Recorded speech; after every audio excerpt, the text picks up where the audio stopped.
this, what you're looking at right now, is what it looks like when you're doing stuff around the house and you have a couple hours and you're like, man, I got to record a video. I should put on something convincing. A beanie and a Dunder Mifflin shirt. Welcome to the YouTube video. So today I'm going to be talking about the new event that just came out in MLB The Show. It is the MOONSHOT event. If this is your first year playing MLB The Show, this is like the best event ever to take your frustrations out on life, on pretty much everything, and just hit a ton of home runs. Before I talk about the event itself, I'm going to talk about some hidden gems that you could put in your lineup pitching wise, because if you haven't noticed, this event specifically is common pitchers only. Now, I mean, I could tell you guys that are great and you're still going to allow home runs. That's the whole point of the MOONSHOT event, is that it's just a crazy home run fest, right? It's at Coors Field, and if you saw by the title of this video, I'm using an entire lineup of all the guys who are actually going to be in this year's home run derby. So I'm going to show you that lineup in a second, but really quickly, some glitchy relievers and starters you can use. This Brent Honeywell, let me move me out of the way here. So Brent Honeywell as a starting pitcher has a screwball. He's got a pretty good like pitch discrepancy and a pretty good fastball as well. So I mean, the whole point of like guys you should be looking for, because per nines are to suck on every card you look at, right? If you don't know what I mean by per nines, the hits per nine, the K per nine are what impacts like the size of your opponent's PCI. Everyone's PCI is going to be gigantic. That's the whole point again of this event. So what you need to try to do is find guys that can make people miss those bats a little bit. So you don't see screwballs very often. High fastball or high velo fastballs mean that guys can maybe jam on the hands and get easy pop outs. So Brent Honeywell, pretty good option. Obviously, if you've been playing online, you know all about Edward Cabrera. This is also a great event to take your frustration out on Edward Cabrera, because he does not have a sinker. He does not have nearly the stats that his future star has in the game right now. This is just his stock base card, so have fun teeing off on this. Chichi Gonzalez is a cutter and a sinker. This is like one of the main things you want to look at for a starter, is guys with cutters, guys with sinkers.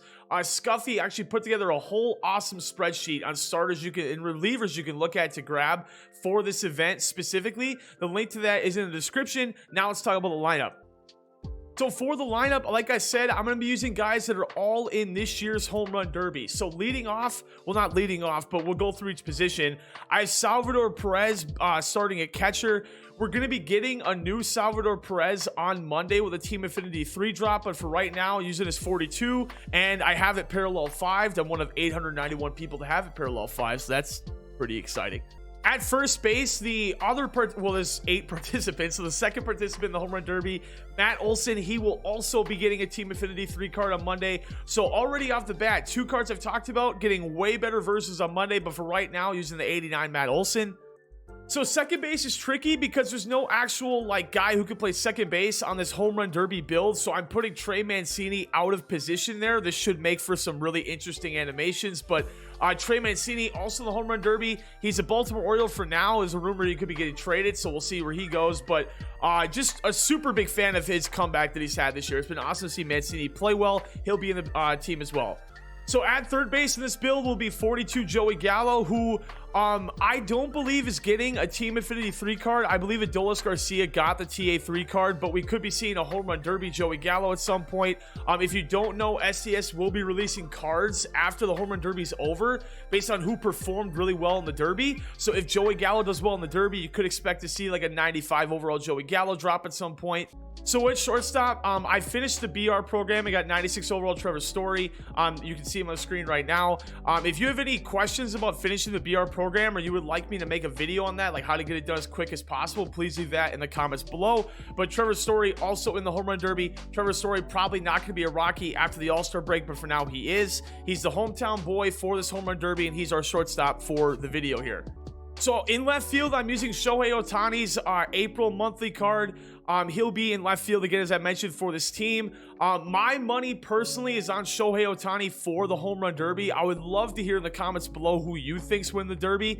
This video should post on Sunday, so you should have all Sunday to watch it and a good part of Monday before the derby itself to get your predictions in.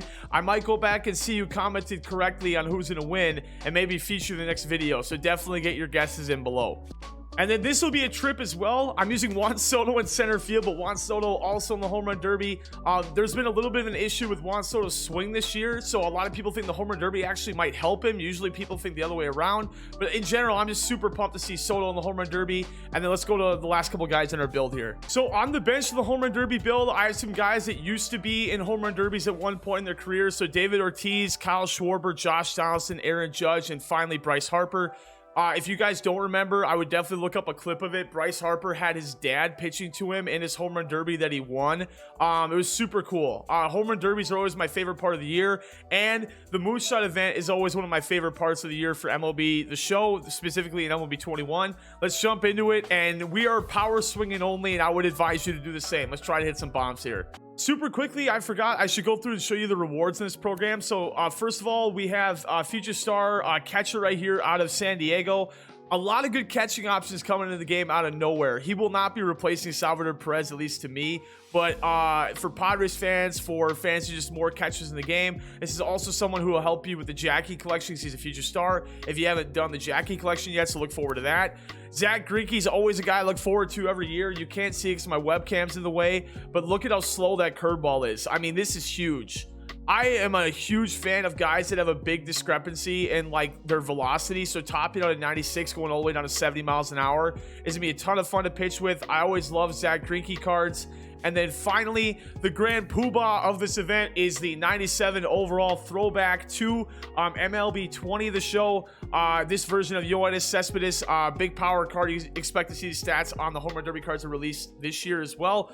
But Cespedes, pretty decent swing. But overall, I mean, these are all three really fun cards. This is a really fun event. Now let's get into hitting some bombs here. Boy, the Moonshot event begins with a dribbler in front of the mound. Not how this guy wanted this game to start off here. Also, I didn't mention it earlier, but this event is on all-star difficulty. So if you don't know like what other modes, if you're relatively new, what modes have all-star difficulty, BR, oh my. Well, it is the Moonshot event, right? BR is another moment, or 470, man. BR is another part of the game that has all-star difficulty tied into it as well.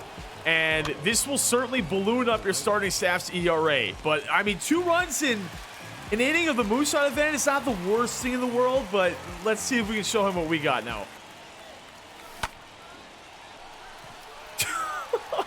I'm early on everything right now. I'm early on every pitch. This cutter is like the slowest cutter I've ever seen in my life. All right, come on, Soto. Here comes a big old power swing here. Let's tee off on something.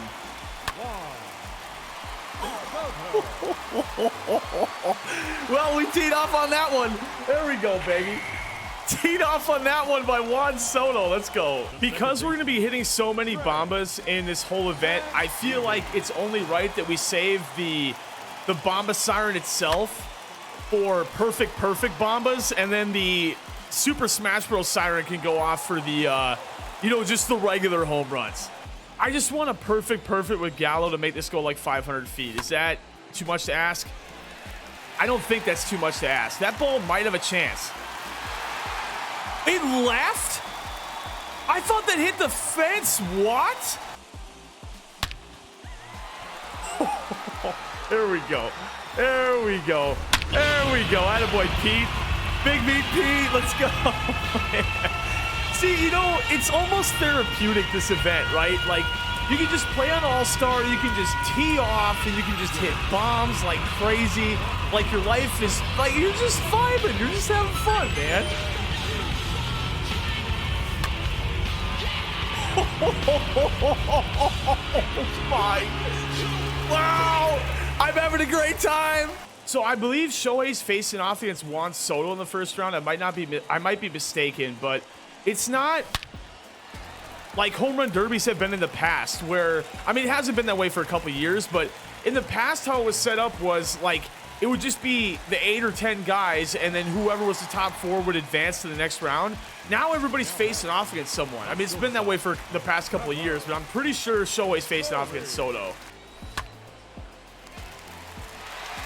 I am not doing it justice with Trevor Story. So this reliever that I just brought in, this Brad Batch, is one of the cards in the BR program, actually. He has an 81 overall gold, but like I mentioned, you want to try to find the common guys that have a glitchy release and have a pretty good mix. And this Brad card is honestly a card that I try and pick up in BR a ton. You know, usually you try and save the common rounds for starters, but this Brad is actually not the worst right-handed reliever of all time. And this guy, oh no, Mancini. I forgot about Mancini at second base. Look out the dugout. I love how if you play somebody out of position in this game, it's like they completely forget how to play baseball. Like, what would make sense to me is that Mancini just doesn't know how to field the ground ball. What doesn't make sense is that now he fields the ground ball and he forgets how to throw. Like, oh man. Okay, on to the next game.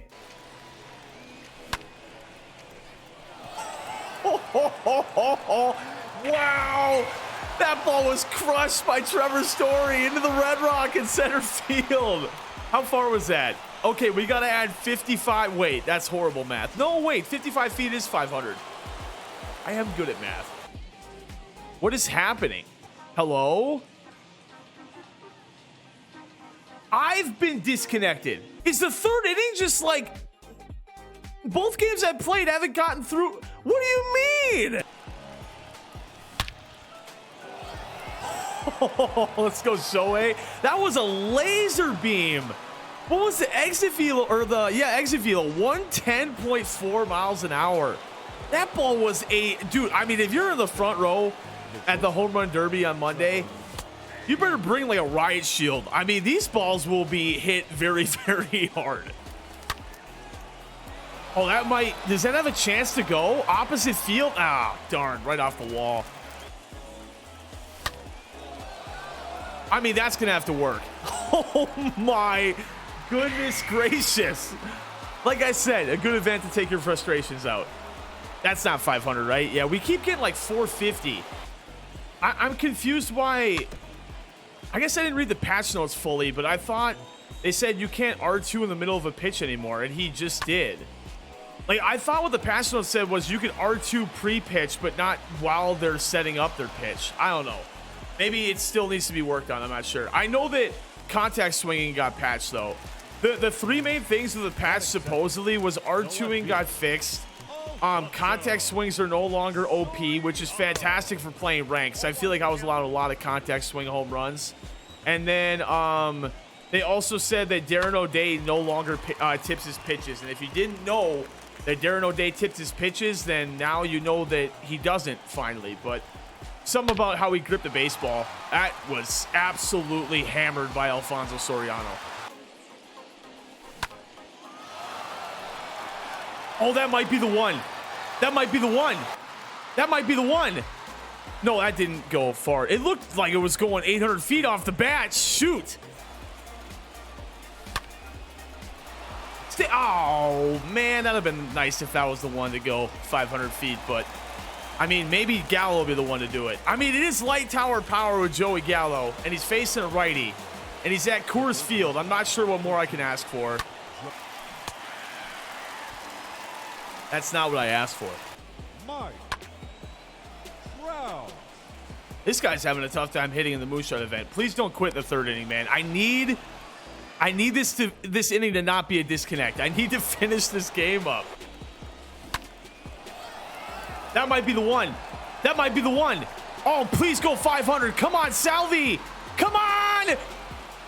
It might be the one. I don't know. Let's find out. Oh, the dramatic reveal. Please be 500. Oh, wow. That was off by a lot of feet. I wonder if Soto's going to do the Soto shuffle at the guy pitching to him in the home run derby. Like, that'd be the funniest thing ever. That might be the one. That's actually going to be like 460 because it's going to hit a fan. Yeah, there you go. What a great catch by that guy. Holy smokes. That might be the one. Oh, that could be it. Mancini and a fastball in his eyes. It was perfect. And it's not going to be 500 feet, but that was still dope. 469, very nice, Trey. If he leaves in Wade Davis, Poppy probably has a chance. Because Poppy's the only guy in my lineup with 125 power. Okay, well then we gotta focus with Poppy. He might be the one to put us to 500. That's what we do with David Ortiz. All right, well, if I couldn't hit one 500, let's see if the opponent can. I'm up by a little bit. Let's just give him a couple. I gave you a fastball down the middle. I'm asking for you to hit one 500 feet. I just want to see if it's even possible. How about this one down the middle? Let's see if Jackie can take a yard here. I don't know if that's going to be the one. I hope it is. That is barely 430 feet. What? This is not the Coors Field that I remember. I remember last year, you could absolutely demolish baseballs. Like, I hit one 534 feet last year. This year, on the other hand, it feels like nothing's really going. All right, well, that's going to have to end it for me there. I appreciate you guys watching this little peek of the Moonshot event. Maybe we'll go into the Moonshot event with our actual God Squad and see if I can hit a ball 500 feet. But showcasing the Home Run Derby, guys, I thought a lot of them did well. Again, I think Ohtani's going to win. Comment below who you think is going to win. And also, I appreciate you watching this video. I will catch you in the next one.